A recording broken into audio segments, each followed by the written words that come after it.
En algún momento de tu vida te convenciste de que existía un tú, un yo sólido e innegable, moviéndose a través del tiempo, tomando decisiones y experimentando la realidad desde un punto fijo. Pero si te detienes y lo examinas de verdad, encontrarás algo extraño. El tú que crees ser, ¿dónde está? Durante siglos, pensadores, místicos y científicos han buscado una respuesta. Los antiguos maestros Zen preguntaban a sus estudiantes: «Muéstrame este yo. ¿Dónde comienza? ¿Dónde termina?». Los estudiantes luchaban por encontrarlo sin poder ubicarlo en la mente, en el cuerpo, en ninguna parte. Buscaban con insistencia, pero lo único que hallaban era una serie de pensamientos, sensaciones y recuerdos en constante cambio. Y, sin embargo, algo seguía consciente, observando, escuchando, experimentando todo el proceso sin interrupción. Avancemos hasta la actualidad y los neurocientíficos se enfrentan al mismo problema. Escanean el cerebro esperando encontrar un centro de mando, un CEO de la conciencia, un ojo central que tire de los hilos, una especie de piloto en la cabina de mando. Pero no hay nada ahí, solo miles de millones de neuronas disparando impulsos eléctricos. Un flujo constante de pensamientos que aparecen y desaparecen, recuerdos que destellan por un instante, emociones que suben y bajan como olas en un mar agitado. Nadie controlándolo, ninguna entidad fija sosteniéndolo todo, y aún así sigue existiendo la sensación de ser alguien. Una narrativa continua que insiste una y otra vez: «Este soy yo». Pero, ¿y si eso no es más que otro pensamiento? Si miras de cerca, con detenimiento, verás que el yo no es una cosa, no es algo sólido o inmutable. Es una actividad, un proceso en perpetuo movimiento que se reconstruye constantemente, instante tras instante, como una corriente de agua que nunca se detiene. Una historia contada con tal convicción que nunca pensaste en cuestionarla. El filósofo David Hume vio esto hace siglos. Se dio cuenta de que cuando buscaba un yo fijo, algo permanente a lo que aferrarse, solo encontraba una colección de pensamientos, percepciones y sensaciones, siempre cambiantes, nunca estáticas. Como arena entre los dedos, se desvanecía en cuanto intentaba atraparlo. Pero aquí es donde las cosas se vuelven realmente interesantes. Si el yo es solo una historia, una ilusión que ocurre momento a momento, entonces, ¿quién es el que observa todo esto? ¿Quién escucha la voz en tu cabeza? ¿Quién nota los pensamientos y emociones aparecer y desvanecerse como nubes en el cielo? Aquí es donde el lenguaje nos falla, porque sea lo que sea, no es un objeto, ni una persona, ni algo que pueda ser definido o comprendido con palabras.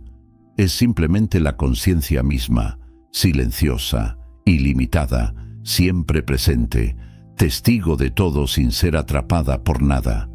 Las antiguas tradiciones espirituales la llamaron el testigo. Los científicos la describen como el campo de la conciencia. Pero sin importar cómo la llames, la realización es la misma. La persona que creía ser es solo un personaje en un sueño, una historia apareciendo dentro de algo mucho más vasto y profundo. Y en el momento en que lo ves con claridad, todo cambia. Aquello por lo que sufrías, los miedos, las inseguridades, la necesidad de demostrar algo, pierden su fuerza, porque el que se aferraba a todo eso nunca fue real desde el principio. Esto no significa que la vida deje de suceder. El cuerpo sigue moviéndose, los pensamientos siguen surgiendo, las emociones van y vienen. Pero ahora hay un espacio entre tú y la experiencia, una distancia, una libertad inigualable. Por eso los monjes zen ríen cuando alcanzan la iluminación, porque lo que buscaban, por lo que sufrían, nunca estuvo perdido. Siempre estuvo aquí. Era la propia búsqueda disfrazada de anhelo. Así que la verdadera pregunta no es ¿quién eres? Logos, sino que ha estado aquí todo el tiempo. La ilusión del control. Caminas por la vida convencido de que eres tú quien toma las decisiones, de que eres el pensador de los pensamientos, el que elige las acciones, el que está al mando, como un capitán en su barco. Pero veamos esto más de cerca. Toma una decisión simple. Ahora mismo, levanta tu mano. Lo hiciste. Sentiste que elegiste moverla. Pero, ¿qué ocurrió realmente? Los neurocientíficos han estudiado esto durante años y lo que han encontrado es inquietante. La decisión de moverte no se tomó en el momento en que sentiste que lo hiciste. De hecho, tu cerebro ya había iniciado el proceso milisegundos antes de que siquiera fueras consciente de querer hacerlo. Esto significa que el tú consciente, la voz en tu cabeza que dice «decidí hacer esto», en realidad llega tarde a la fiesta. La acción ya estaba en marcha antes de que el pensamiento apareciera.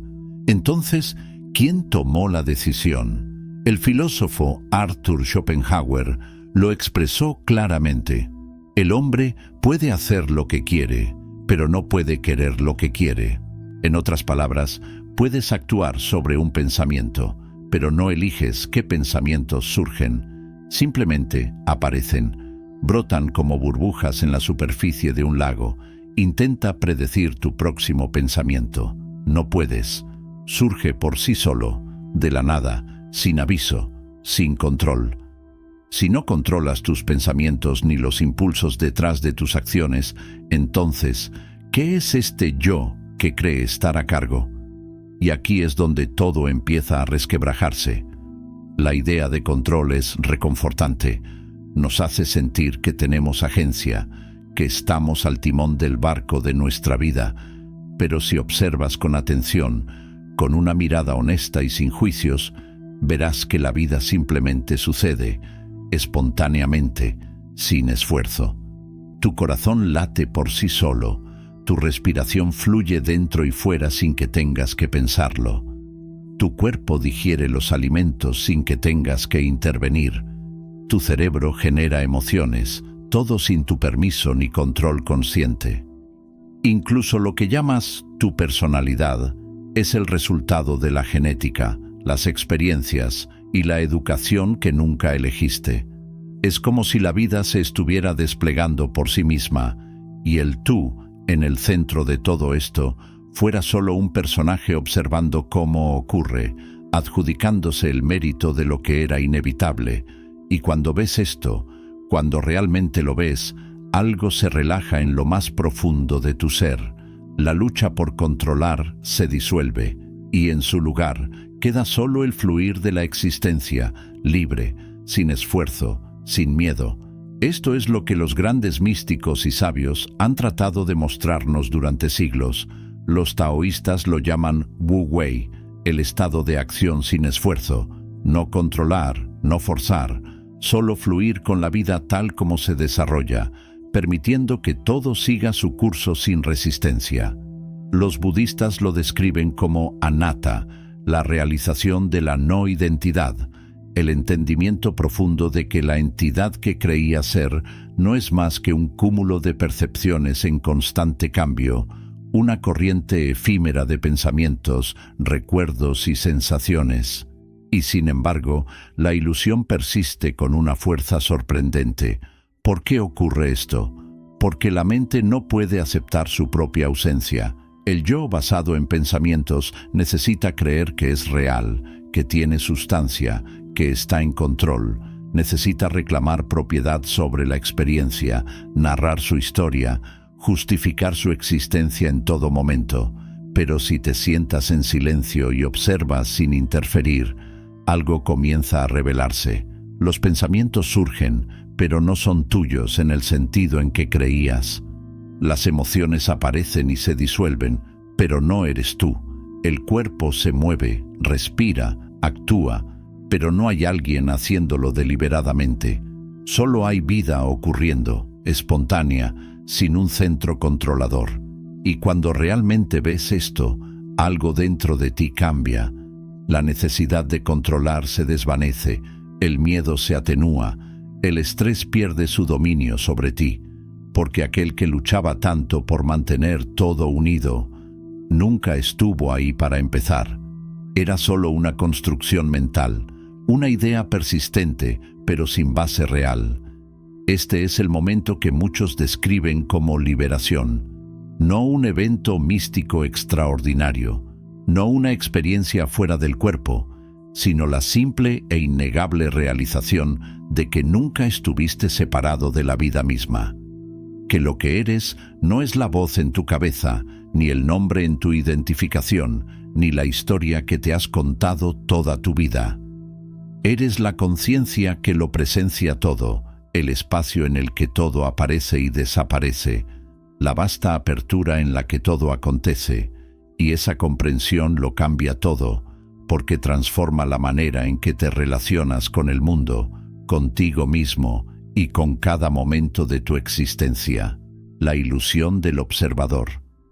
Parece que hay un tú sentado dentro de tu cabeza, mirando a través de tus ojos como un piloto en la cabina de un avión, controlándolo todo, tomando decisiones, navegando por el mundo con intención y dirección. Pero, ¿alguna vez te has preguntado dónde exactamente está ese tú dentro de tu cuerpo? Durante siglos, científicos, místicos y filósofos han tratado de encontrarlo, buscando ese centro de identidad que parece tan obvio y tangible. Los neurocientíficos han mapeado el cerebro minuciosamente, explorando cada vía neuronal, cada destello de actividad eléctrica, tratando de localizar el núcleo de tu ser, el lugar donde reside la conciencia. ¿El resultado? Nada. Ningún centro de mando, ningún pequeño observador detrás de los ojos, ninguna identidad fija escondida en los pliegues del cerebro, solo procesos, conexiones, actividad sin un tú dirigiendo la orquesta. Las antiguas enseñanzas budistas insinuaban esto mucho antes de que la ciencia moderna lo descubriera. Hablaban de anatta, la idea de que el yo es una ilusión, que la sensación de identidad no es más que un flujo de pensamientos, emociones y percepciones hiladas por la memoria, creando la apariencia de continuidad, cuando en realidad no hay nada fijo a lo que aferrarse. Y sin embargo, la ilusión es fuerte y persuasiva. Prueba esto. Cierra los ojos e imagina una manzana roja. Puedes verla claramente en tu mente, casi como si estuviera frente a ti. Pero ahora hazte esta pregunta. ¿Quién exactamente la está viendo? ¿Dónde está este observador interno? ¿Está en tu cerebro? ¿En tu cuerpo? ¿O está en un lugar más esquivo, más difuso de lo que habías pensado? Si sigues buscando con atención, comenzarás a notar algo extraño. Cuanto más tratas de encontrar este tú, más se disuelve en la nada. Alan Watts describió esto como tratar de encontrar al conocedor de la experiencia. Es como pelar una cebolla. Cada capa parece apuntar a algo más profundo, a un núcleo esencial, pero cuando llegas al centro, no hay nada. Y sin embargo, algo es consciente de esto. Aquí es donde las palabras empiezan a fallar, porque aunque no hay ninguna cosa que pueda llamarse tú, sigue existiendo la innegable presencia de la conciencia. El problema es que confundimos el contenido de la conciencia, los pensamientos, las emociones, las historias, con el que es consciente. Pero si simplemente observas, sin juicios, sin intentar definirlo, ocurre un cambio. Los pensamientos van y vienen, pero no eres tú. Las emociones suben y bajan, pero no eres tú. Los recuerdos, los deseos, los miedos, pasan por la conciencia como nubes en el cielo. Nada de eso es realmente tuyo, porque todo es transitorio, sin un dueño real. Entonces, ¿qué queda cuando todo se desvanece? Solo esto, solo presencia pura, solo ser, sin la necesidad de que un yo separado reclame posesión sobre ello. Esto es lo que los místicos y sabios han señalado durante siglos, la realización de que no estás en la realidad como un ente separado. Eres la realidad misma, manifestándose aquí y ahora, el universo entero mirándose a sí mismo a través de estos ojos, experimentándose en una forma humana temporal. Y cuando esto se ve con claridad, la vida cambia de manera irreversible. La lucha por definirse, por aferrarse a una identidad limitada, por proteger un frágil sentido del yo, comienza a desvanecerse. Ya no hay necesidad de pelear contra la vida, porque el que estaba luchando nunca existió realmente en la forma en que pensabas. No eres el personaje en la historia, eres la pantalla en la que la historia se reproduce. Y cuando esto hace clic, aunque sea por un instante fugaz, algo profundo en ti se relaja. El peso de cargar con una identidad falsa, de tratar de controlar lo que nunca estuvo bajo tu control, simplemente desaparece. Todo lo que queda es esto: vivo, auténtico, libre, el testigo silencioso. Algo ha estado observando todo este tiempo, no como una persona, no como un pensamiento, no como una emoción, simplemente observando. Esa presencia ha estado ahí desde antes de que pudieras nombrarla, antes de que aprendieras palabras, antes de que te dijeran quién eres, antes de que comenzaras a construir la identidad que cargas hoy. Ha estado presente en cada instante, silenciosa, inmutable, testigo de todo lo que has experimentado. Estaba ahí cuando eras un niño, mirando el mundo con ojos abiertos e inexplorados, absorbiendo cada imagen, cada sonido, cada sensación sin juicio ni filtro. Estaba ahí en tus momentos más felices y en tu sufrimiento más profundo, en cada risa espontánea y en cada lágrima derramada. Y está aquí, ahora mismo, observando estas palabras aparecer en tu mente como destellos efímeros en el vasto cielo de la consciencia. Pero, ¿qué es realmente? Podrías asumir que es la voz en tu cabeza, el narrador que comenta cada uno de tus movimientos, el que juzga, planea, se preocupa y repite el pasado. Pero observa más de cerca. Esa voz no eres realmente tú. Te habla, a veces con ternura, a veces con dureza. Discute consigo misma, se contradice, cambia de opinión. Es como una radio hiperactiva sonando en el fondo, cambiando entre diferentes personajes, perspectivas y emociones. Un momento te dice que eres increíble. Al siguiente, te dice que no eres suficiente. Si esa voz realmente fueras tú, no se volvería en tu contra. No podría observarse a sí misma hablar. Pero hay algo más profundo que la voz, algo que la escucha. Esto es lo que las tradiciones antiguas llamaron el testigo silencioso, la consciencia siempre presente que siempre observa, que nunca cambia, que nunca se perturba por el contenido de la mente. Los neurocientíficos han explorado esto también, y lo que encontraron es impactante. El cerebro genera pensamientos constantemente, pero no hay un pensador único. En cambio, la mente es una colección de redes neuronales en competencia, disparando y respondiendo a estímulos. La ilusión de un yo estable es solo eso, una ilusión creada por el cerebro al coser experiencias en una narrativa coherente.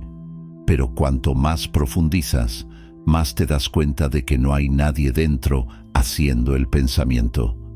Los filósofos orientales entendieron esto mucho antes de que la ciencia se pusiera al día. Los taoístas hablaban de la mente vacía, un espacio donde los pensamientos surgen y se disuelven por sí mismos.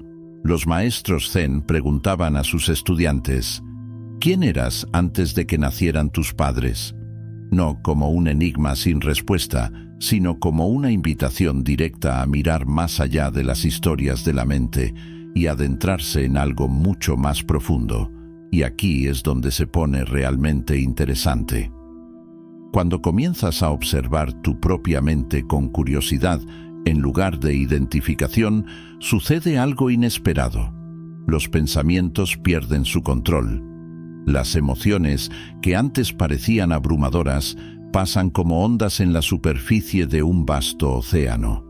Incluso el sentido del yo, Esa creencia arraigada de que eres una entidad fija y separada comienza a suavizarse.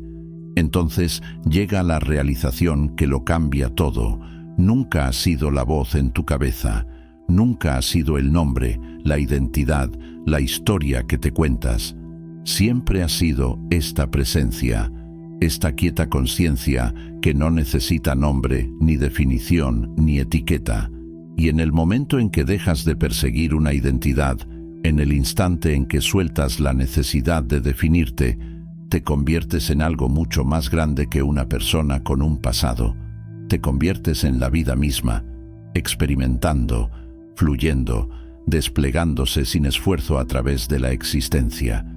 La realidad nunca fue personal, nunca se trató solo de ti. Y sin embargo, aquí estás, despierto, consciente, libre, el yo que se observa a sí mismo. Hay algo inquietante en mirarse en un espejo durante demasiado tiempo. Al principio, solo ves tu rostro, tus rasgos, tu expresión. Pero después de un rato, algo cambia. La familiaridad se desvanece y empiezas a sentir que estás mirando a un extraño. Ese momento, por breve que sea, revela algo profundo. El yo en el que crees no es tan estable como parece. Los neurocientíficos han intentado localizar el tú dentro del cerebro. Han mapeado emociones, recuerdos y procesos cognitivos hasta sus impulsos neuronales más básicos, pero lo que no han encontrado es un centro de mando, un lugar donde el yo se siente y tome decisiones. No hay un director general en tu mente, no hay un operador detrás de los controles, solo una red de impulsos eléctricos disparándose en respuesta a estímulos. El filósofo griego Heráclito dijo una vez: no puedes bañarte dos veces en el mismo río. El agua siempre está cambiando, siempre fluyendo. Lo mismo ocurre con la mente. Los pensamientos que tuviste ayer, las emociones que sentiste esta mañana, la identidad a la que te aferras, están en constante cambio y, sin embargo, sigues sintiendo que eres tú. Aquí está la paradoja. Si el yo siempre está cambiando, entonces, ¿qué parte de ti permanece igual? ¿Qué parte es la que nota ese cambio? ¿Qué parte observa tus propios pensamientos sin ser ellos? Donde la sabiduría antigua y la neurociencia moderna se encuentran. Las tradiciones orientales han hablado durante mucho tiempo del observador silencioso, esa conciencia que observa la mente, esa presencia que no se ve atrapada en las fluctuaciones del pensamiento. Y ahora, la ciencia comienza a confirmar lo mismo. El cerebro opera en múltiples niveles. Una parte genera la experiencia, otra parte simplemente la presencia. El error que la mayoría de las personas comete es asumir que sus pensamientos son quienes son. Pero si eso fuera cierto, entonces cuando un pensamiento desaparece, ¿desaparecerías con él? Por supuesto que no. Algo permanece, algo observa. Durante miles de años, los monjes zen, yogis y filósofos han intentado poner esto en palabras, pero el lenguaje siempre se queda corto. Dicen: el observador no es lo observado. Quien mira tus pensamientos no es lo mismo que los pensamientos. Quien es consciente de tus emociones no es lo mismo que las emociones. El verdadero tú no es la voz en tu cabeza, es el espacio en el que esa voz aparece, y eso lo cambia todo. Así que si hay un yo que observa, ¿quién está observando al observador? El momento en que vislumbras esto, la realidad cambia. ¿Alguna vez has sentido esa extraña sensación de autoconsciencia? Comparte tus pensamientos. Y así, mientras seguimos fluyendo con la corriente de la vida, recuerda que no eres la historia que te cuentas, ni la voz que escuchas en tu mente. Eres la conciencia que observa, el espacio donde todo se despliega. No hay necesidad de buscar más allá de ti mismo, porque lo que has estado buscando siempre ha estado aquí, en cada momento presente. Gracias por estar aquí, por tomarte el tiempo de mirar más allá de lo aparente. Si algo de esto resonó contigo, Déjanos tu me gusta, suscríbete, comparte y sigue explorando. La verdad, como la vida misma, es un viaje sin fin. Nos vemos en el siguiente video, en el siguiente despertar.